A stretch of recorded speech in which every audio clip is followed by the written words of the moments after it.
nas bi khuluqil hasan. Fear Allah subhanahu wa ta'ala irrespective of where you are, and follow up a bad deed with a good deed, for whether the good deed will obliterate the bad deed, and interact with people in a goodly manner. So last week we spoke about, and this is a pattern of the book. This is the path that we're traversing with regards to this book. So Ibn Taymiyyah speaks about at-taqwa. What is taqwa? What it denotes, how to about taqwa. He spoke about knowledge, adorning yourself with knowledge. He spoke about the inevitable. Allah subhanahu wa ta'ala has promised, and the Prophet has prophesied and foretold that sins will reach you. You will indulge in sins. And if so, how would you embark? What will you do to undertake to remedy yourself, to remove those sins, or remove those atrocities or that sins that you fell into? And then Ibn Taymiyyah mentions a tawbah, repentance being the head of the things that obliterates sins and misdeeds, then istighfar, and then righteous deeds. Then Ibn Taymiyyah puts forth to Abul Aasim of as-Sabtee. He says, listen, I gave you the advice with regards to Mu'adh ibn Jabal, radiyallahu anhu, fearing Allah wherever you are. If sins befall you, you undertake this particular path to redeem yourself. Tawbah, istighfar, and righteous deeds. But where are you from? Where are you from? You from Maghrib, I'm in Damascus. So this particular path that you're treading, in terms of remediating yourself, having taqwa, upholding taqwa, what society are you staying in? Is it rife with innovations? Who's in charge? Who are the governors? How do you tread the path of knowledge? Is it applicable? Is it anything that will impede your progress with regards to knowledge, or foregoing, abandoning sins in it? What is the background setting of where you're asking from? And the last week we spoke about Ibn Taymiyyah advising him with regards to be careful treading the path of knowledge. Treading the path of knowledge. Watch out for these things that impede your path in terms of upholding taqwa. And we made mention of the trials and the calamities that will befall any person that treads the path of Allah subhanahu wa ta'ala. And that is the hadith of Abu Sa'id al-Khudri, where Allah's Messenger said that verily you will follow the traits and the paths of those before you, the Jews and the Christians. Then Ibn Taymiyyah says, this is inevitable, right? When you traverse a path of knowledge, when you are about taqwa, there are going to be people that will harass you. There will be people that will denounce you. So you need to guard yourself with regards to these particular things. Then Ibn Taymiyyah also made mention with regards to the same setting on the interim. He says, it is inevitable that the Ummah Muhammad sallallahu will fall into that which the Prophet has prophesied, right? The path of the Jews and the Christians. Then he gave examples thereof, right? The Christians, Maghribee alayhim wa ad-dallin, those who are led astray and those who incur the wrath of Allah subhanahu wa ta'ala. And we made mention the Jews with regards to the praising of Isa alayhi salam, and they went in excess.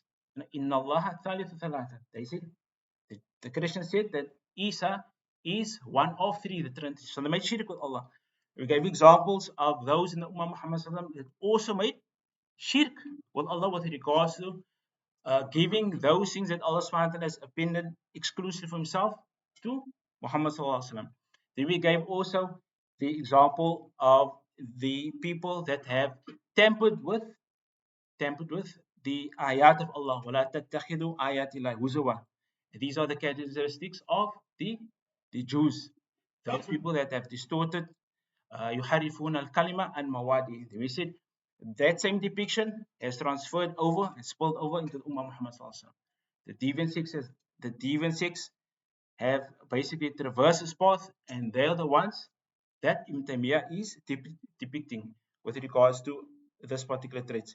So now Ibn Taymiyyah comes to the next particular segment, So now he says, be careful in the setting that you are traversing the path of knowledge away from these traits, traits of the Jews, traits of the Christians. And now he says, وَإِذَا كَانَ أَبٌ كَذَلِكَ فَمَنْ شَرَحَ صَدْرَهُ لِلْإِسْلَامِ فَهُوَ نُورٌ مِّن رَبِّهِ. He says, now that you have known the path of those nations before and Allah subhanahu wa ta'ala's wrath on them, now فَمَنْ شَرَحَ صَدْرَهُ لِلْإِسْلَامِ, the one who Allah subhanahu wa ta'ala has expanded his chest towards al-Islam, فَهُوَ عَلَى نُورٍ مِّن رَبِّهِ, then he is upon light from Allah subhanahu wa ta'ala. وَكَانَ مَيْتًا فَأَحْيَاهُ اللَّهُ, and he was dead. This person was dead. He did not know anything. And Allah subhanahu wa ta'ala has rejuvenated him. Allah subhanahu wa ta'ala has given him life. So Allah says, فَإِمَّا يَأْتِيَنَّكُمْ مِنِّي فَمَنْ تَبِعَ الْهُدَى فَلَا يَضِلُّ وَلَا يَشْقَى. If guidance comes to you from me, whoever follows my guidance, he will never be led astray, nor will he have any misery. So that is the one who traverses the path of Allah subhanahu wa ta'ala. وَمَن يُؤْمِن بِاللَّهِ يَهْدِ قَلْبَهُ. Whoever believes in Allah subhanahu wa ta'ala, Allah subhanahu wa ta'ala will guide his heart. And Him sallallahu alayhi wa sallam gives a parable of the knowledge that Allah subhanahu wa ta'ala sent him with. He says, my guidance which Allah subhanahu wa ta'ala sent me with is like a parable of rain. It's like a parable of rain. Allah subhanahu wa ta'ala descends rain on a barren land. Allah subhanahu wa ta'ala descends rain on a barren land. And Allah thereby, with that rain, that bountiful rain, gives life to that fertile ground. And the livestock, they benefit thereby. The people, they benefit thereby. Crops sprout forth, irrigation goes forth, is benefit. And then, on the converse, he says, then Allah subhanahu wa ta'ala descends rain, also on a barren land. It's arid and dry, but Allah subhanahu wa ta'ala did not instill crops to sprout forth from that particular land. The water is not settled. There's no benefit. It's just distilled. Nothing can benefit from that water. The crops thereby cannot benefit. People cannot benefit. It's not flowing water. The Prophet ﷺ said, this is my guidance. This is my guidance which Allah sent me with to you. As for the abundance of rain that sprouts with crop and that people benefit by, is that person that takes to my guidance and he benefits thereby. It is attentive with regards to that, and he implements it in his life. That's a parable that the Prophet gave, that has given. Then he said, as for the barren and arid land, that there's no benefit, bereft of any benefit. He says, this is the example of the one that does not lift his head. The one that does not lift his head is not attentive, and Allah subhanahu wa ta'ala cast him aside, and there's no benefit. This person is upon misguidance. So that is the example that the Prophet ﷺ has given with regards to Maita fa'ahya'ullahu. And Allah subhanahu has given him life. وَجَعَلَ لَهُ نُورًا يَمْشِي بِهِ النَّاسِ. And we clarified with regards to Nur. What is Nur? Nur can denote various things. Nur can denote light. Nur can denote guidance. Nur can denote knowledge. So we made mention, with regards to taqwa and what taqwa is. Nur in this context means knowledge, guidance, and it encompasses all three. And you can use this interchangeably. So the Salaf, from the Imams, they would describe what Nur is. They said, Al-ilm laysa kathratul riwayah. That knowledge is not abundance of qila wa qal or qala Allah hadathana. Sometimes you memorize so much, but that's not knowledge. Knowledge is not kathratul riwayah. Imam Shafi'i rahimahullah ta'ala said, knowledge is that which benefits. And how can you benefit from knowledge? Only that which you imbibe within yourself. You comprehend what Allah subhanahu wa ta'ala is saying to you. You implement that so that you do not incur the wrath of Allah subhanahu wa ta'ala. Once that is settled, you dispense with that knowledge. You can benefit others thereby. So, a-kathratu wa riwayah is not something that we take consideration to. Imam Malik rahimahullah ta'ala said, al-ilm nur yakfi fi qalb liman yasha. He said, knowledge is light which Allah subhanahu wa ta'ala bestows in any of his servants whomever he wishes. So that's why the Prophet used to make dua. He used to say, Allahumma ja'alni nura. When proceeding to the masjid, Allah grant me nur in front of me, grant me nur from the sides, from under me, from beneath me, and protect me, engulf me in nur. So nur is light and is synonymous with protection. So yamshi bi nas, guides people with his knowledge, guides people with his light. Imam Sallallahu said also in another hadith to clarify this particular clause. He says, the parable of the one who possesses knowledge, the one who possesses knowledge and he doesn't benefit thereby, is like a lantern that illuminates light, but eventually burns itself out. He gives a parable of a lantern, the one who possesses knowledge and doesn't act in knowledge is like a lantern that radiates light, gives people light, but eventually burns itself out. It's of no benefit. La Buddha an yulahith akhwal jahiliyyah. So the one that Allah subhanahu wa ta'ala bestowed and endowed with knowledge and guidance, then he will have some foresight with regards to the circumstances of the people, the traits of jahiliyyah. So now you know what's right, now you know what's wrong. You will be able to discern this is false, this is pure. Why? Because knowledge gives you that. وَتَرِيقَ الْأُمَّتَيْنِ, the path, you will be acquainted, well aware, well versed with these two paths. These two paths. Al-Maghdub alayhim wal-Dalin. So those that incur the wrath of Allah subhanahu wa ta'ala are the Jews, and wal-Dalin, those that Allah subhanahu wa ta'ala has led astray. Min al-Yahud wa-Nasara. فَيَرَى أَنَّ الْقَدْ ابْتَلَى بِبَعْدِ ذَلِكَ. So he said that the one who treads knowledge and is aware of these particular two nations, then it is inevitable that you see the trace of jahiliyyah now that Allah subhanahu wa ta'ala has guided him to the right path. فَأَنْفَى مَا لِلْحَاسَةِ وَالْآمَةِ الْإِلْمِ بِمَا يُخَلِّصُ النُّفُوسِ مِنْ هَذِهِ الْوَرَطَاتِ. He says, the most beneficial thing, lil-khas, specifically to the people that ascribe themselves to knowledge. Ibn Taymiyyah, the tradition of al-Qaasim as-Sabtee, he says the most beneficial thing, specifically to those that ascribe themselves to knowledge, one that takes a path to knowledge, and the generality of people, the common folk, the laity of people that don't have much knowledge. He says that ilm, knowledge is that thing that will purify. Knowledge is that thing that will purify you from the atrocities that will befall you. If you don't have knowledge, how will you be able to discern what is right and wrong? That's why Shaykh Abdul Razak, from the aforementioned talks, he says, at-taqwa, he says, how many people, they don't know what taqwa means, they don't know what it denotes, and they don't know what it necessitates. So he says, you tell someone, ittaqillah, kayfa yattaqi, wala yadri ma yattaqi. You tell him fear Allah, but he does not know what this particular term necessitates. This person is oblivious, he's remorseful. So he's not able to be receptive to your particular advice because he doesn't understand what your particular request necessitates. And this, with regards to knowledge, Him Sallallahu said, Allahumma ati nafsi taqwa. Allah, I ask you that you restrain my soul. Wa ati nafsi taqwa.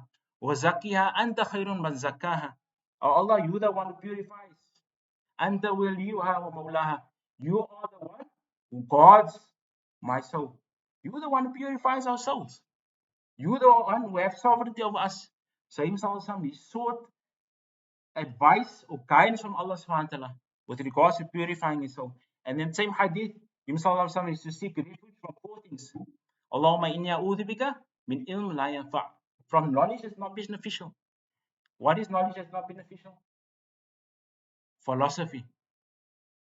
Kila wa qal. He said, she said. La yanfa'. It doesn't benefit. Hawa. Was speaking, إِيَّتَّبِعُونَ إِلَّا ظَنَّ وَإِنَّ الظَّنَّ لَا يُغْنِي مِنَ الْحَقِّ شَيْئًا. Speaking with speculation, having no foresight, no Quran, no definitive knowledge, nothing of sacred value, these won't benefit you. Astrology, all these scholastic and gymnastic stuff, it won't benefit you. And then Him Sallallahu continued the hadith. He says, Allahumma inni a'udhu bika min ilmin la yanfa' wa min qalbin la yakhsha'. A heart that's not submissive for you. Qalbin la yakhsha' wa min nafsin la tashba'. A self that's not content. Who is disgruntled? Who is dissatisfied? Allah subhanahu wa ta'ala is apportioning. Who is at unrest? وَمِن دُعَاء لَا يَسْتَجِيبُ لَهُ. and he sought refuge from Allah from a dua that is not accepted or responded to. So Him Sallallahu the first thing, the head of it all, Allah purify my soul. Purify my soul, and these other things follow suit. So Ibn Taymiyyah, rahimahullah ta'ala, he says that these Him Sallallahu guidance in terms of asking Allah subhanahu to purify his soul with knowledge, intellectual knowledge, to be far aloof from these things that will ensnare him into evil. وَهُوَ اتِّبَاعُ السَّيِّئَاتِ الْحَسَنَاتِ, and to follow up a bad deed with a good deed. Now here Ibn Taymiyyah says al-hasanat, good deeds. Good deeds. What does good deeds denote? ما ندب الله إليه على لسان خاتم النبيين من أعمال وأخلاق والصفات. He says, and ma nadaba is not that which the scholars have categorized. This is wajib, this is mandub, this is ibaha. Meaning nadab, Sheikh Dr. Sheikh Sulaiman Ar-Ruhaili Hafidhullah Ta'ala says, nadaba is the one who doesn't have knowledge, can't read this and say, oh no, nadaba means recommended. This doesn't mean recommended there. This means what is indicated. Indication and recommended is two distinct things. He says, Ma nadaballah, which Allah SWT has set out for you. Allah SWT has set out for you. Ala lisan, upon the tongue of the Prophet Muhammad SAW. Min a'mal, with regards to actions. Wal akhlaq, his character disposition. Was sifat, his attributes. Here, Dr. Professor Sulaiman Ar-Ruhaili says, is there any place for innovation in here? Is there any place for innovation in here? In actions, there's no place. In his character, there's no place for innovation. And then he says, obviously, the hadeeth that you always quote over and over as a recurring theme.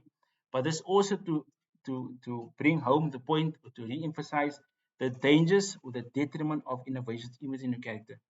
Where the Prophet ﷺ said, Inna Allah hajaba tawbata and bida kullu sahib al-bida hatta yad'a. I keep on forgetting the last clause. Allah subhanahu wa ta'ala is debarred, Allah will not accept the repentance of the one who upholds innovation or indulges in innovation. The last clause is until he desists. If he desists from his innovation, and I don't know how he's going to do that, because like as Sufyan al-Thawri said, you know, innovation is more beloved to Iblis than sins. Why? Why? He says, المأسى يتاب منها والبدع لا يتاب منها. He says, as for sins, you know that sins because Allah demarcated that in the Quran. Allah has demarcated these things as sins. So you know this is sin that I'm indulging in. As for innovation, the person deems us to be good, so he treats it path. So it's difficult for him to unwave or stay clear from these things. So that will always linger down on him, and that will ruin his deeds. It will put him far aloof with regards to Allah subhanahu wa ta'ala accepting his deeds. So Sheikh Sulaiman Ar-Ruhaili says, innovation is so severe, wallahi, it's so severe, that it ruins your character. It ruins that beautiful character that you wish to uphold. It ruins you. It brings you in misery. You can't read a path towards Allah with good akhlaq, being benevolent to people, and you sahibul bidah. It's not going to work. La yafa, mustahil. It's impossible. It's unfathomable. So that is a benefit that Dr. Sulaiman Ar-Ruhaili has mentioned. If the Amir continues, he says, وَمَا يُزِيلُ مُوجِبَاتِ الذُّنُوبِ الْمَصَائِبِ الْمُكَفِّرَةِ. So we mentioned Tawbah, the head of them, istighfar, righteous deeds, and then he clarified with regards to the society that you're in, the society that you're fostered upon, how to discern what is right and wrong. And now he comes to the last one. He says that things that will remove sins is the calamities that will befall you. So the trials and calamities that will befall you. And the Prophet said, ما تزيل البلاء بالمؤمن والمؤمنة في نفسه وولده والإرض وجسده حتى يلقى الله وما عليه خطايا. Imam said that Allah will incessantly, continuously to pour forth trials and tribulations upon the believer, male and female, in his children, in his wealth, in his body, until he meets Allah subhanahu wa ta'ala with no sins. Till he meets Allah subhanahu wa ta'ala with no sins. And that we see, subhanAllah, with regards to, you know, the calamities that befall us. And some of us, we fall into this ayah that Allah subhanahu wa ta'ala has made mention, ayah that Allah subhanahu wa ta'ala has made mention of in Surah Al-Fajr. He says, فَأَمَّا الْإِنسَانُ إِذَا مَا ابْتَلَاهُ رَبُّهُ فَأَكْرَمَهُ وَنَعَمَهُ فَيَقُولُ رَبِّي أَكْرَمَنِ. He says, Allah subhanahu wa ta'ala addresses us. Allah says, as for insan, if we ennoble him with bounties, and he's always in the receipt of our bounties and, and happiness and joy, he delights, he puffs himself up, exalts, he says, Allah subhanahu wa ta'ala has ennobled me. Allah subhanahu wa ta'ala has bestowed this upon me. And Allah says in the next ayah, وَأَمَّا الْإِنسَانُ إِذَا مَا ابْتَلَاهُ رَبُّهُ وَأَمَّا الْإِنسَانَ مَا ابْتَلَاهُ رَبُّهُ فَقَدَرَ عَلَيْهِ رِزْقَهُ فَيَقُولُ رَبِّي أَهَانَنِ. Allah subhanahu wa ta'ala says, when we trial him with afflictions and we make his livelihood, we constrict his livelihood. Look how he acts now. He says, my Lord has mistreated me.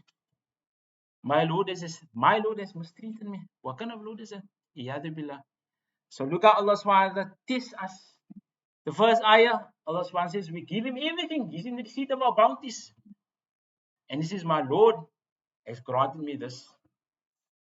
But when Allah subhanahu wa ta'ala trials him and a calamity befalls him, then look at his response. That's why Allah subhanahu wa ta'ala says in another ayah that we shouldn't be like those people that worship Allah on the verge, on the edge. If Allah bestows you and descends upon you blessings, then you rejoice.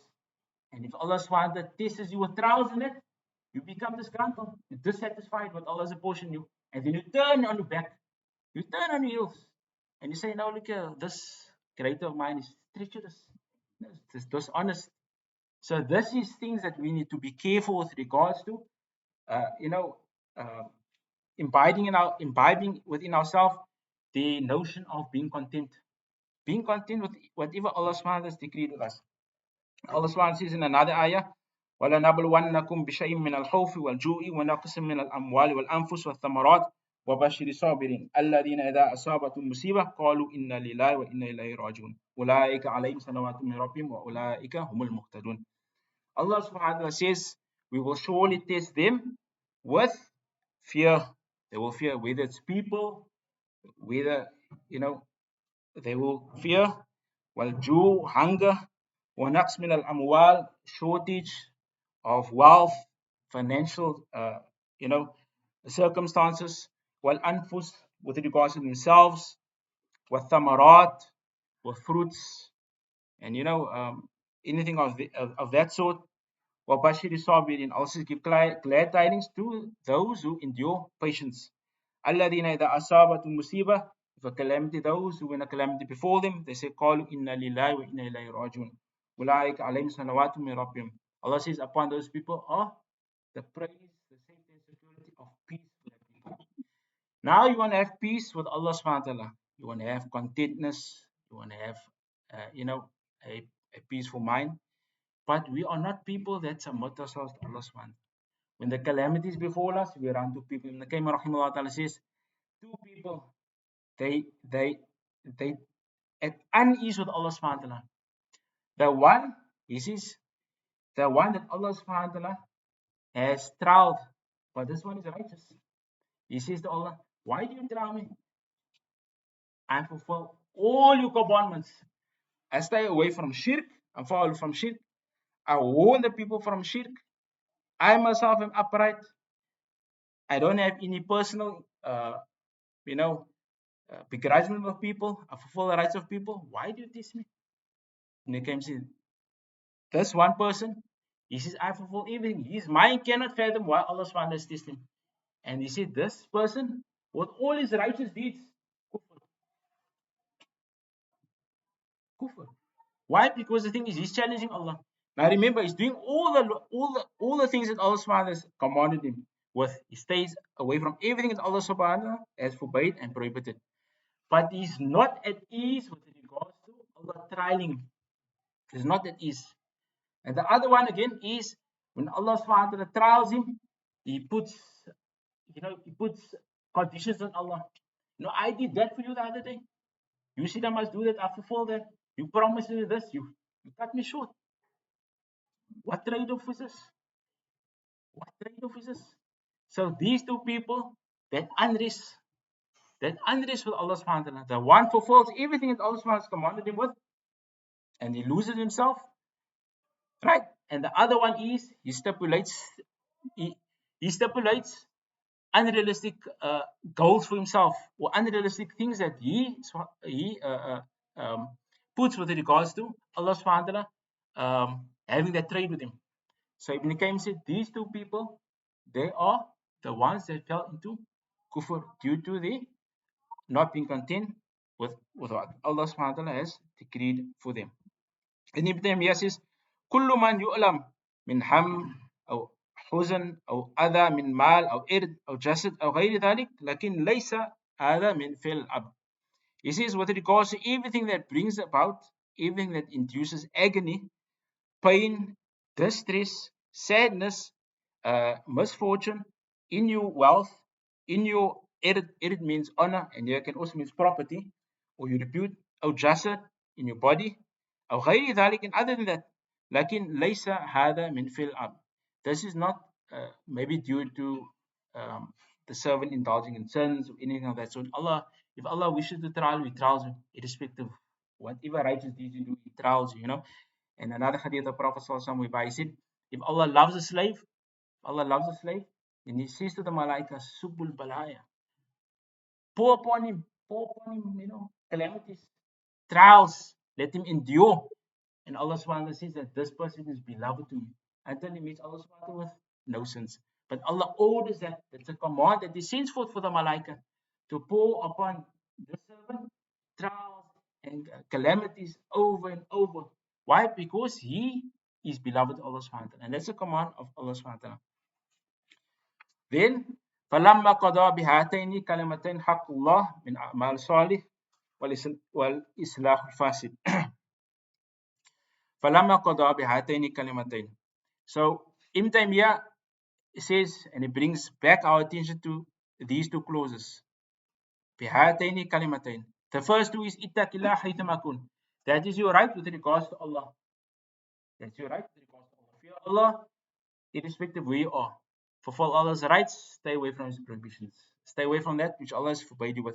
So that is your right that Allah has over you. وَأَدْبِ سَيَّةَ حَسَنَةً تَمْحُهَا.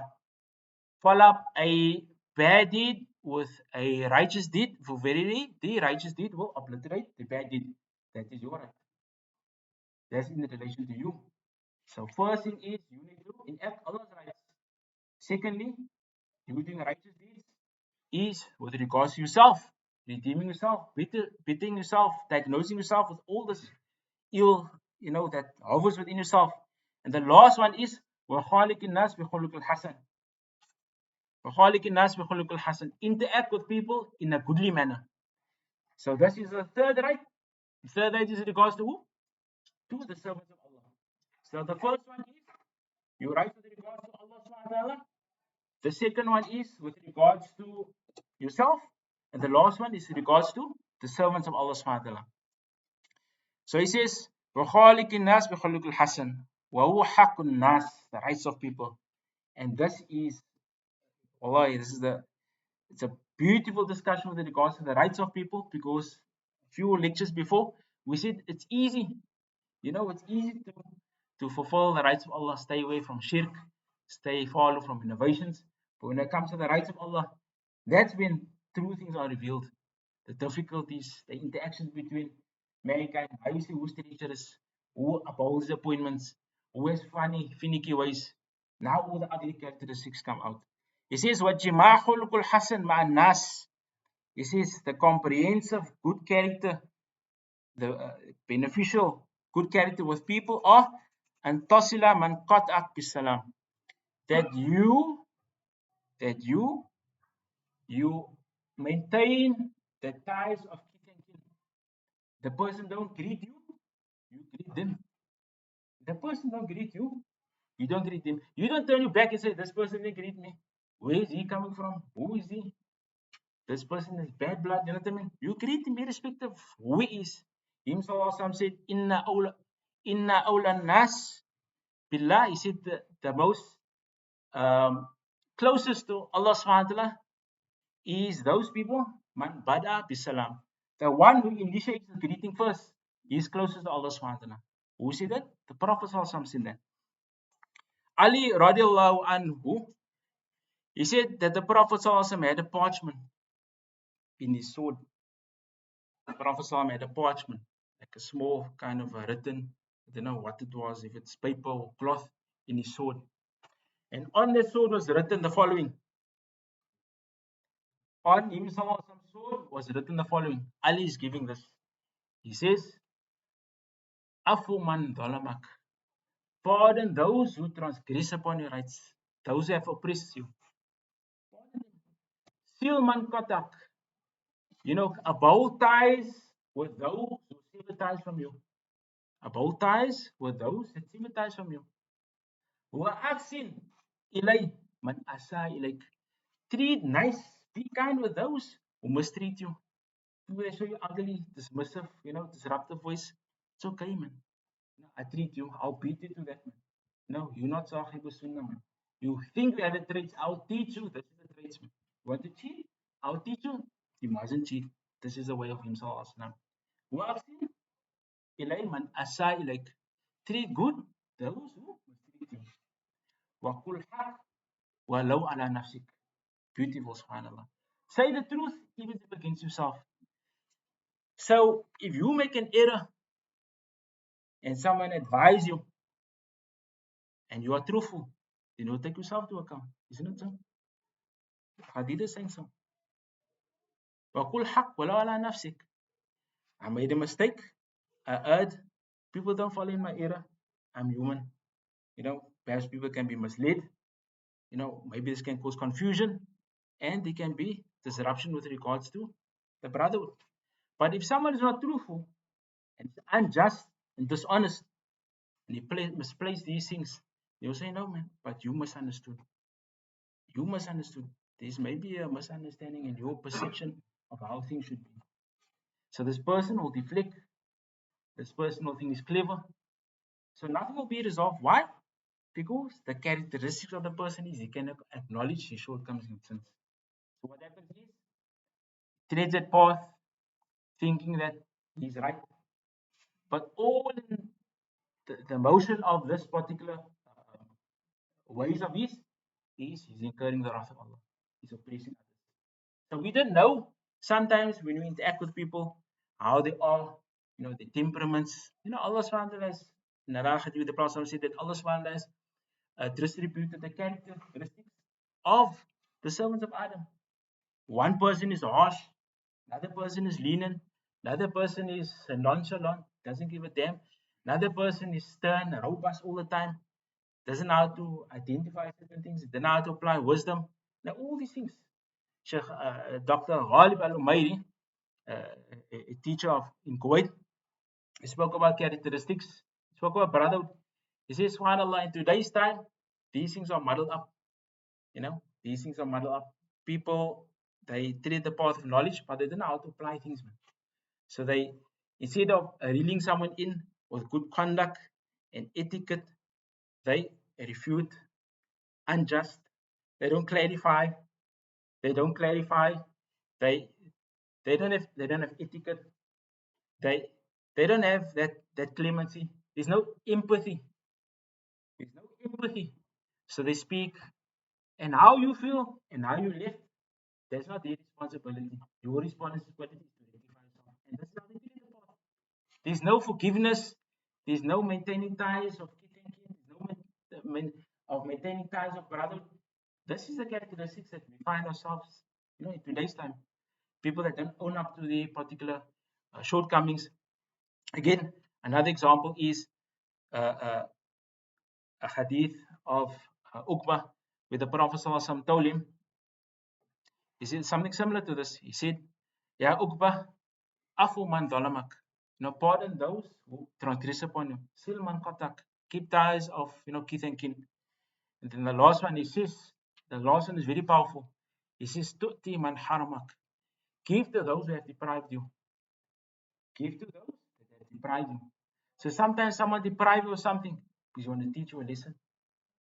He deprives you of something to teach you a lesson.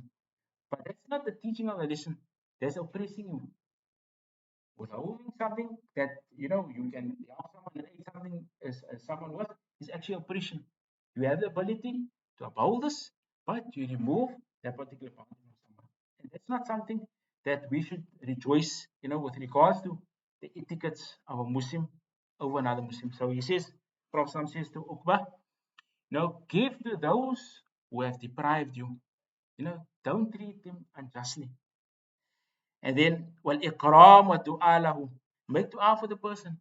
Prophet ﷺ said, whoever makes dua, then dhahir al-ghaib, then malaika was appointed, says, walaka mithluk. And for you also, just on a lighter note, I was, it was Ramadan, I think last year, where this guy, he said something, him and his wife had a dialogue. So his wife asked him, like, what dua are you making for? Iftar time, Allah subhanahu responds to you dua. So he said, I'm making dua for my brother. Allah granted my righteous wife. So she wanted to eat him. I don't know if brothers with me. The wife asked the husband, what are you making? Because Allah subhanahu is, responds to the dua of the believer at the time of breaking fast. So he said, I'm making dua for my brother. So like, what does the dua entail? Now may Allah grant my righteous, beautiful wife, So obviously the malaika say, and to you, and for you also, nonetheless. So, wa du'a lahu wal istighfar. Him Sallallahu said, whoever makes dua for a believing servant, male and female, then Allah subhanahu wa ta'ala write a good reward for him, from the time of Adam alayhi salam ila akhir until the end of time. So how many rewards is that? Billions. You cannot fathom that. That's why Him Sallallahu said with regards to this dua, he says, اللهم اغفر للمؤمنين والمؤمنات والمسلمين والمسلمات أحياء منهم والأموات.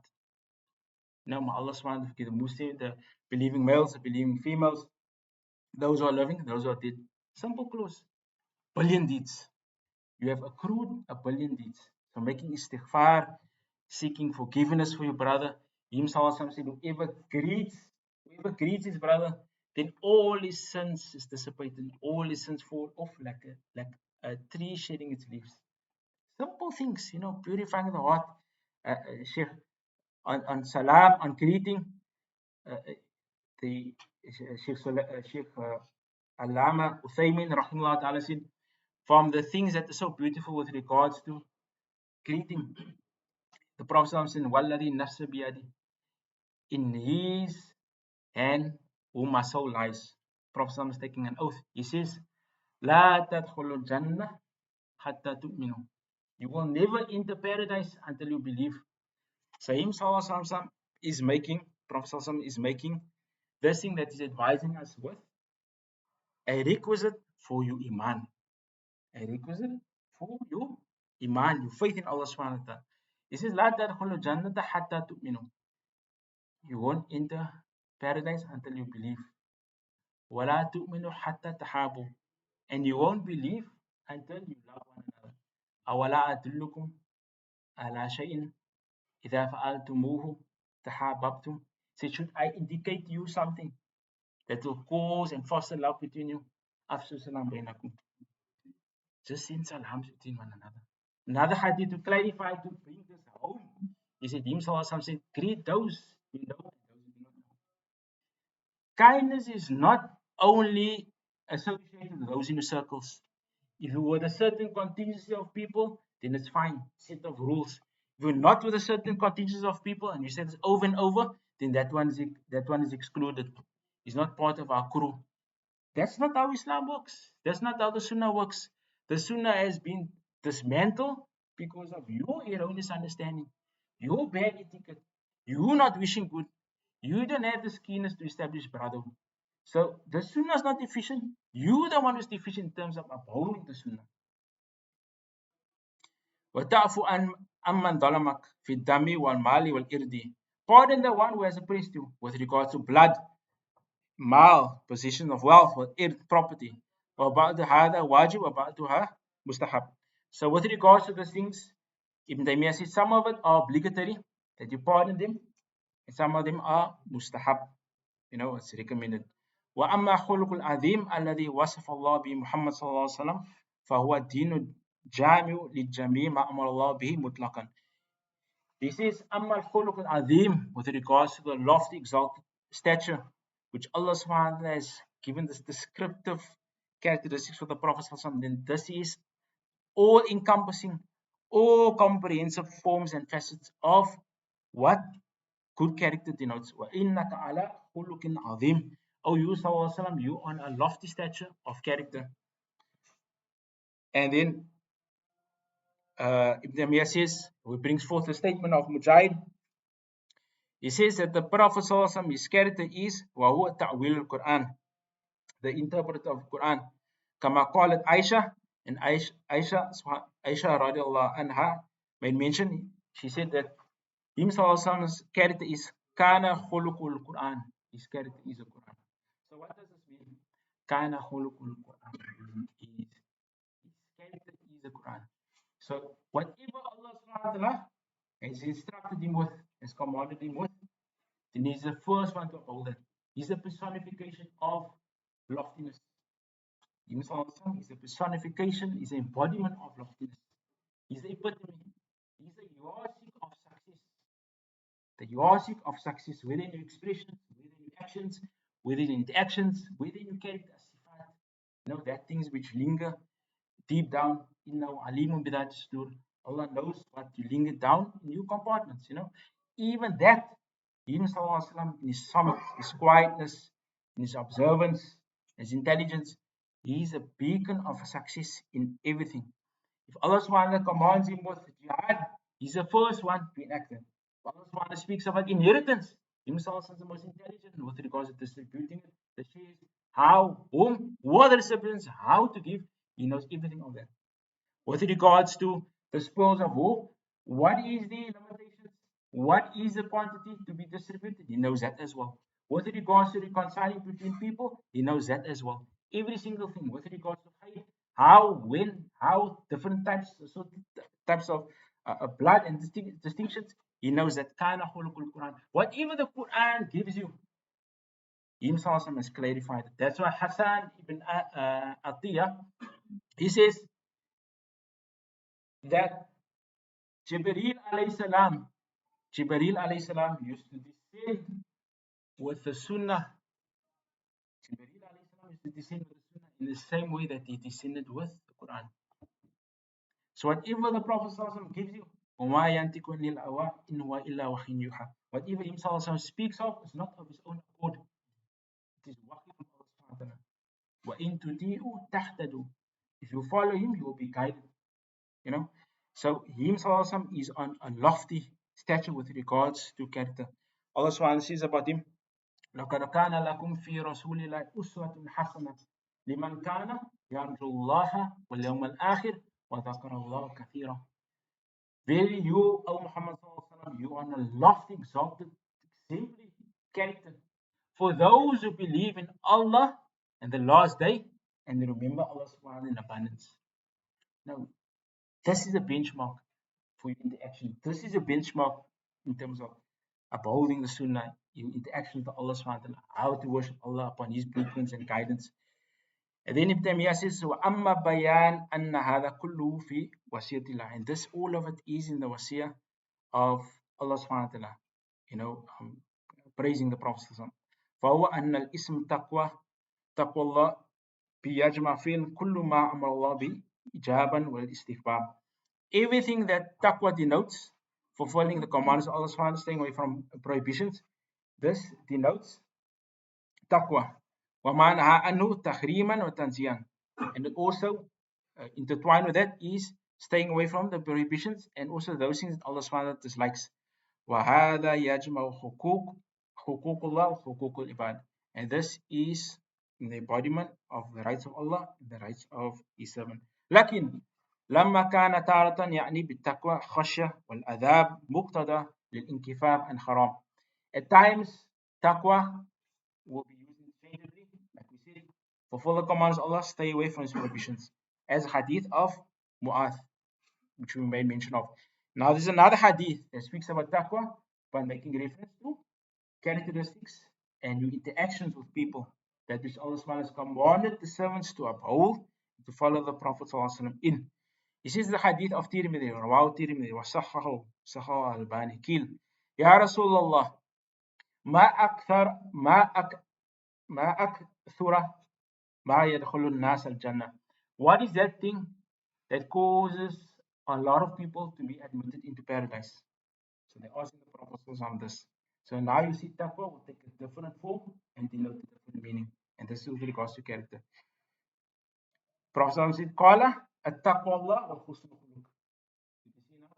At-taqwa Allah wal husnul khuluq. We said taqwa is to, fulfill the commands of Allah, stay away from ambitions. We say it over and over. So now the Prophet has interlaced that with good character. Taqwa wa husnul khuluq. And I said, Qil, Ya Rasulullah, wama what is that thing which causes the majority of people to enter, the hellfire disgracefully? He said, "Qala ajwafan al-famu wa farj." It is the two particular limbs, that is the tongue and the private parts. And to clarify that, the Prophet said, if you guarantee me two things, I assure you paradise. If you guarantee me two things, I assure you paradise. That which is between your two jawbones, meaning the tongue, and that which is between your thighs, meaning private parts, in Italia. If you preserve that, then I assure you paradise. And then he continues, and Abdullah ibn Umar, we're going to complete this, it's just a small section. And Abdullah ibn Umar, radiyallahu anhuma, Allah pleased with them both, قال رسول الله صلى الله عليه وسلم أكمل المؤمنين إيمانا أحسنهم خلقا. The most complete of those believers with regards to iman is those people that fulfill good character. Good character. All that you have to do, be nice, treat people well, don't think bad of people, pardon them, overlook, and Allah will grant you safety and security.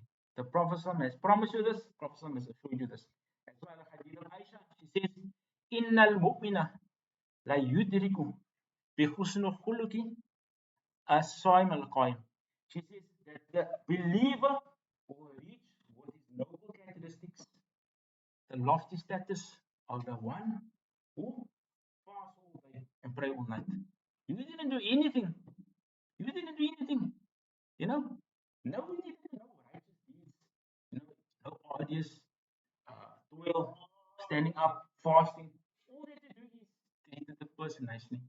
Good character, didn't backbite, kill our car, wasn't foolish, and you attained the high of the status. Something Allah subhanahu wa ta'ala has promised the believers. Then another hadith to top this one up, Prophet said, Awala adullukum, should I clarify to you, should I indicate to you, al-a'mal, deeds, afdala min darajat, as-siyam, was-salah, was-sadaqah. So he says, himself telling the companion, should I indicate to you, should I clarify to you something that you can do that outweigh fasting, charity, and prayer? And all of these aforementioned are noble characteristics with magnanimous rewards. They said, they said, Ya Rasulullah, like, what is it? Like, we're attentive, like, inform us. He said, Islah that abain. Islah that abain. Rectify between people. Make rectification between people. And then he said, Al-Fasad, Al-Ifsad bain al-Nas, Yahwalika. He said that what ruins people, ruins relationships, is the discord. And it is like Al-Khalika. The Khalika is, when it's a khalk, is like when you shave your head, like a razor. Like the razor. If you don't make rectification and arbitrate between people, then that is himself okay, the parable or the metaphor like a razor. It removes all, there's no benefit. And he topples that, he puts that on the pinnacle above fasting, charity, and I'm not saying obviously it's better than mandatory, but it's referring to voluntary deeds. Nothing can topple the mandatory because that's something that also that's stipulated. So Yunus is referring to the voluntary deeds. Whoever is left that vain, pacifiers between people, salvages the relationship, stays away from discord, he is more noble than the one who prays, fasts, and the one that gives abundance in charity. So we'll conclude with this, inshallah. There's more to be said. We didn't complete our section. Is there anything else that I can clarify, or if the brothers have questions, I can maybe clarify anything wrong that I said?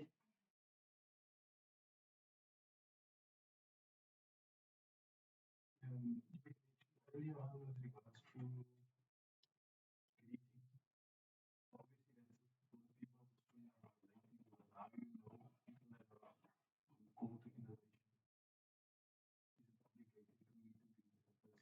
so with regards to the people of innovation, there's another set of rules and etiquette. So you can break that into two categories with regards to the nature of the innovation. So maybe someone is upon innovation, but that's maybe bida mukaffira. No, overnight innovation that doesn't expel him from Ahlul Sunnah. No, so maybe you can be courteous to the person in terms of guiding him and aiding. But if you know the person is engrossed and he fitted into innovation that's of another degree, then upon you is to fulfill that you can. If you don't give salam, that's fine. So also Abu Adam Jazakallah khairan. Do you see the rights? And this is what I want to bring home to the attendees and to the brothers in this gathering. Is do you see how the importance is of upholding the sunnah? So if you don't uphold the sunnah, do you see where you end up? You won't be incorporated in this hadith with the Prophet said the first one that initiates salam is the one that will be close to Allah. You deprive yourself from that. The person of innovation deprives himself from receiving the salams of his believers. Why? Because that fault that he treads upon. So the person ends up on the wayside. Due to what? Due to his innovations. All these noble characteristics and traits that you can append for yourself and adorn yourself with, this person is almost like he's not eligible. Why? Because the innovations, it bogs him down. It appreciates all the good that he does. It doesn't enter into that. Jazakallah khairan Abu Adam. Any other questions? سبحانك اللهم وبحمدك أشهد أن لا إله إلا أنت أستغفرك وأتوب إليك. السلام عليكم ورحمة الله وبركاته.